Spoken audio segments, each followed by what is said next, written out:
बजाज की अगर आप 160 सीसी की बाइक लेना चाहते हैं तो बजाज दो बाइक्स ऑफर करता है 160 सीसी सेगमेंट में। कौन सी बाइक है? तो NS 160 जो है वो आपको मिल जाती है, प्लस यहाँ पे जो देख रहे हैं आप ये N160 है। दोनों ही अपडेट हो गई है 2024 में, तो दोनों ही अपडेट होने के बाद अच्छी भी लग रही है और जो जो फीचर्स चाहिए होते थे वो अब फीचर्स इसमें मिल जा रहे हैं। तो मैं आपको बताऊंगा इन दोनों के बारे में कंप्लीट कंपैरिजन कि दोनों में से कौन सी लेनी चाहिए, और एक फाइनल डिसीजन भी बताऊंगा कि आपको आपकी यूजेस के अनुसार कौन सी बाइक लेनी चाहिए। तो सबसे पहले मैं आपको यहाँ पे दिखाऊं तो ये हमारे सामने जो खड़ी है ये है NS 160। आप इसका साइड लुक देखिए एक बार। तो साइड लुक अगर आप देखेंगे, ध्यान देंगे तो ये बाइक काफ़ी ज़्यादा स्पोर्टी लगती है। इसका ये टैंक का डिज़ाइन थोड़ा सा कॉल आगे जो है दिया गया है, इसके कारण थोड़ा ज़्यादा स्पोर्टी लग रहा है। चाहे आप इसका USD फोक दीजिए, और इसका हेडलैम्प के डिज़ाइन को थोड़ा सा ऐसे मतलब आप देखिएगा इस चीज़ को अच्छा किया गया है, जो इधर से दिखेगा तो थोड़ा सा इस तरह से ये उठा हुआ है, थोड़ा सा देख रहे होंगे तो ये बहुत ही अलग लगता है नॉर्मल आप देखिएगा बाकी किसी बाइक से। और आप इसमें 100 सेक्शन के टायर्स भी देख सकते हैं। डुअल चैनल ABS भी आपको यहाँ पे मिल जाता है। जो ये सारे अपडेट्स हैं ये फ्रंट के इसके लुक को बहुत अच्छा बनाते हैं। सेम चीज़ अगर हम यहाँ पे आगे देखें तो यहाँ पे जैसे कि हम देखेंगे प्रोजेक्टर हेडलैम्प मिल जाता है, इसमें LED मिलता है, इसमें आपको प्रोजेक्टर मिलता है, तो थोड़ा सा अच्छा हो गया। यहाँ पे DRLs भी मिल जाते हैं। बाकी आप हेड का डिज़ाइन देख सकते हैं, काफ़ी खूबसूरत और काफ़ी बड़ा लगता है देखने में। साइड एरिया अगर हम देखें यहाँ पे तो अलॉय व्हील देखने को मिलेगा, डिस्क ब्रेक, प्लस यहाँ पे भी आपको डुअल चैनल ABS देखने को मिल जाता है। 300 mm का डिस्क ब्रेक आपको दोनों में मिल जाता है। USD फोक्स में यहाँ पे जब देखेंगे तो ये गोल्डन देखने को मिलता है, ये आपका ग्रे कलर का मिलता है, तो इसके मुकाबले ये थोड़ा सा ज़्यादा बेहतर आप बोल सकते हैं कि लगता है देखने में।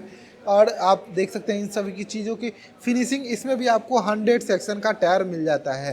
तो आगे का मैंने आपको एरिया बताया कि आगे के एरिया में आपको कौन सा अच्छा लग रहा है। तो अगर आपको प्रोजेक्टर के हिसाब से जाना है तो आपको ये आपको पसंद आएगा। अगर आपको LED हेडलैम्प के अनुसार जाना है, जो कि यहाँ पे आप देख रहे हैं मिल रहा है, तो आपको ये वाला ज़्यादा अच्छा लगेगा। और थोड़ा सा पीछे आ जाते हैं तो अब आते हैं टैंक के आसपास। तो टैंक जैसे कि इसमें आपको लगभग 12 लीटर का टैंक मिलता है, इसमें आपको लगभग मिल जाता है 14 लीटर का टैंक। तो आप देखेंगे तो दोनों में ही कॉल उसी तरीके से दिया गया है। तो इसका टैंक का साइज जो है वो थोड़ा वाइड बड़ा है, और इसका टैंक का साइज थोड़ा सा छोटा है। उसके अनुसार अगर देखें तो थोड़ा सा जो पैर का ग्रिप होता है, जो बाइक के साथ जो ग्रिप होता है, वो इसके मुकाबले इस बाइक में ज़्यादा ग्रिप बनती है। ओवरऑल जो स्पोर्टिव ग्रिप जो होता है वो ज़्यादा इसमें बन पाती है, तो उसके कारण ये जो है मुझे वहाँ पे ज़्यादा अच्छा लगता है टैंक का डिज़ाइन। लेकिन अगर आपको सिर्फ लुक यानी कि देखने के हिसाब से आप देखिएगा तो ज़्यादा प्रैक्टिकल ये वाला बाइक जो है आपको लगेगा देखने के हिसाब से। अब आ जाते हैं दोनों के इंजन के बारे में बात करते हैं।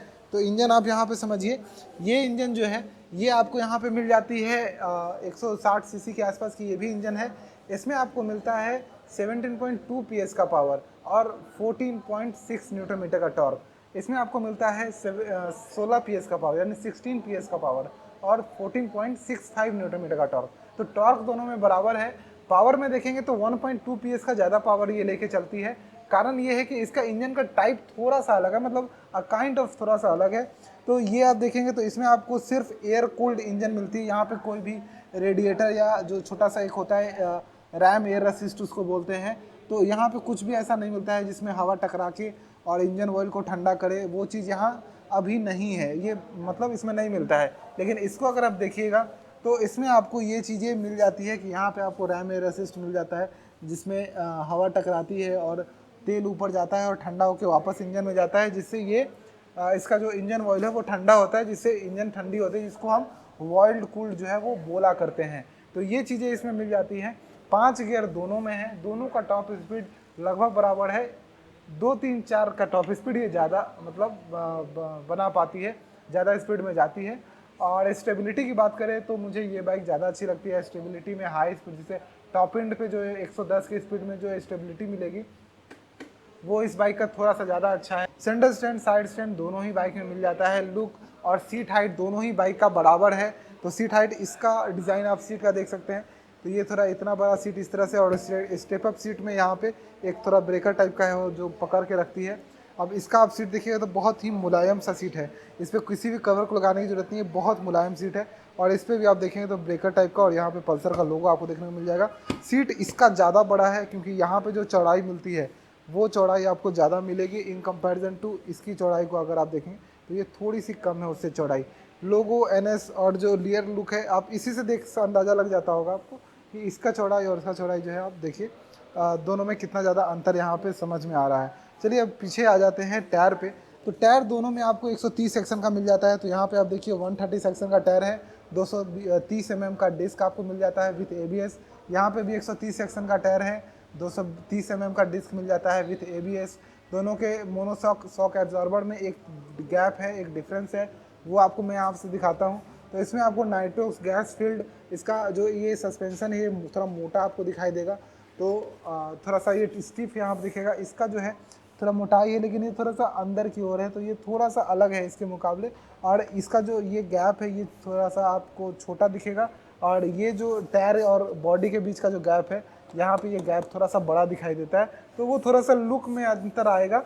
हालांकि मुझे लगता है कि सॉकर में बहुत ज़्यादा गैप आपको और अंतर नहीं देखने को मिलेगा, लेकिन NS में आपको जो रियर सस्पेंशन है वो थोड़ा सा मुझे लगता है कि अच्छा महसूस होगा अगर आप चलाइएगा तो। चलिए आगे बढ़ते हैं। तो अब बात करते हैं एग्जॉस्ट की कि कैसा मिलता है। तो अगर आप पल्सर के 250 में यानी N250 में जाइएगा तो वहाँ पे आपको साइलेंसर बाहर में मिल जाएगा देखने को, लेकिन यहाँ पे अंडर बेली एग्जॉस्ट आपको देखने को मिल जाता है। अब सेम चीज़ यहाँ पे इस बाइक में आते हैं तो यहाँ पे भी मुझे लगता है कि डिट्टो सेम आपको यहाँ पे अंडर बेली एग्जॉस्ट देखने को मिल जाता है। तो ये चीज़ें आपको देखने को मिलेगी। अब इंजन के अंदर क्यों इसमें आपको ज़्यादा पावर मिलती है 1.2 PS की, उसके बारे में बताता हूँ। तो ये जो इंजन टाइप मैंने इसलिए अलग बोला क्योंकि इसमें आपको मिलते हैं 4 बल्ब। ये जो DTSI इंजन है जो 160 सीसी का इंजन है, इसमें 4 बल्ब मिलते हैं, 2 इनलेट 2 आउटलेट के लिए। लेकिन इसकी बात करें तो इसमें आपको 2 बल्ब मिलते हैं, एक इनलेट एक आउटलेट के लिए। जैसे नॉर्मल बाइक में मिलते हैं उस तरीके का है इसका बल्ब। इसका बल्ब थोड़ा सा 4 है, यानी कि जैसे अपाची में 2 भी और 4 भी आता था तो उसमें 4 बल्ब है, एक में 2 बल्ब है। उसी तरह के इससे इसमें 4 बल्ब है, इसमें 2 बल्ब है। तो कहीं ना कहीं इनिशियल यानी इंस्टेंट पिकअप में ये बाइक आपको ज़्यादा अच्छा पिकअप देगी इन कंपैरिजन टू दिस। 2 कारण हो जाएंगे, एक तो आपको इसका 4 बल्ब है और थोड़ा सा उस हिसाब से इसको डिज़ाइन किया गया है, और ये थोड़ी हल्की भी है इसके मुकाबले, और बल्ब में एक अंतर आ रहा है वो अलग। तो ये सारी चीज़ें मिल जाती है। अब आ जाते हैं जो अपडेट हुआ है इंस्ट्रूमेंट कंसोल दोनों का, जो पहले नहीं आता था उसके मुकाबले। तो यहाँ से शुरुआत करेंगे। तो यहाँ पे हाई बीम लो बीम इस तरह दिया गया है, और स्विच की क्वालिटी बढ़ गई है।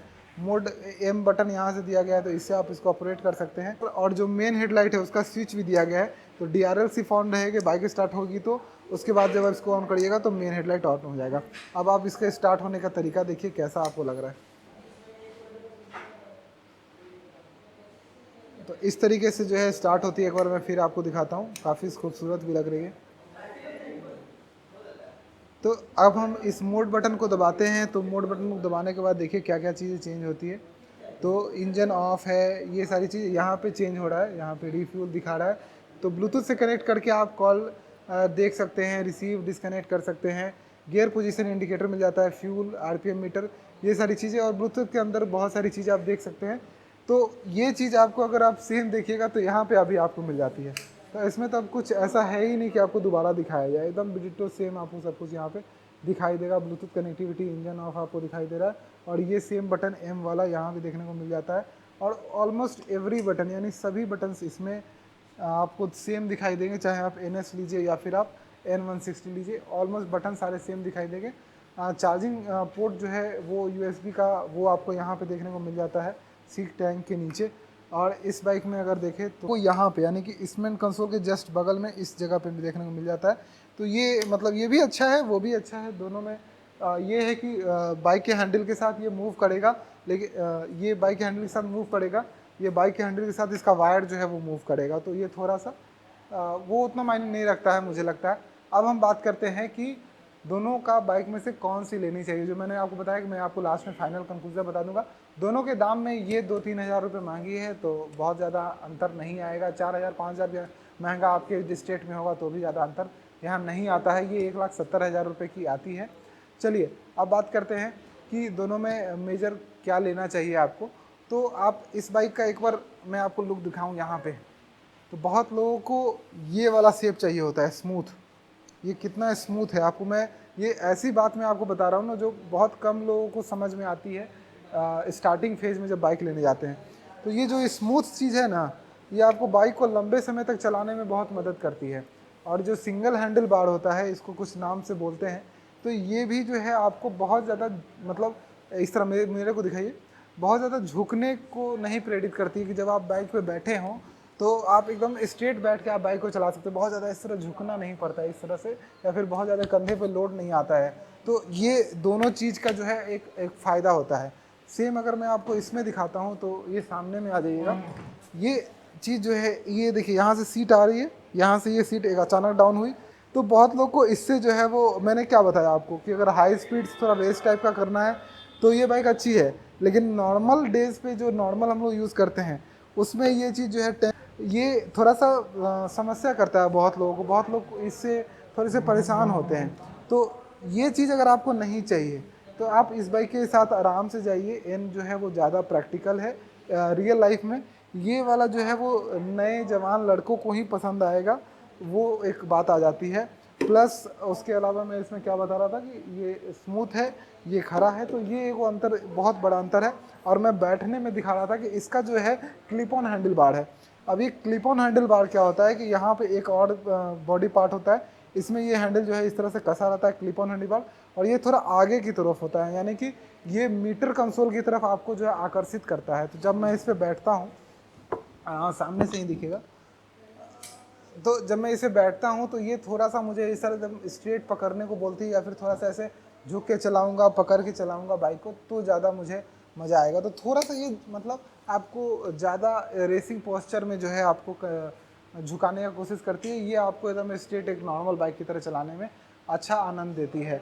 तो होपफुली मैंने आपको सब कुछ समझाया होगा दोनों बाइक के बारे में। 170, 172, 73 दोनों बाइक की प्राइस के आसपास की में ही दोनों बाइक की प्राइस आती है।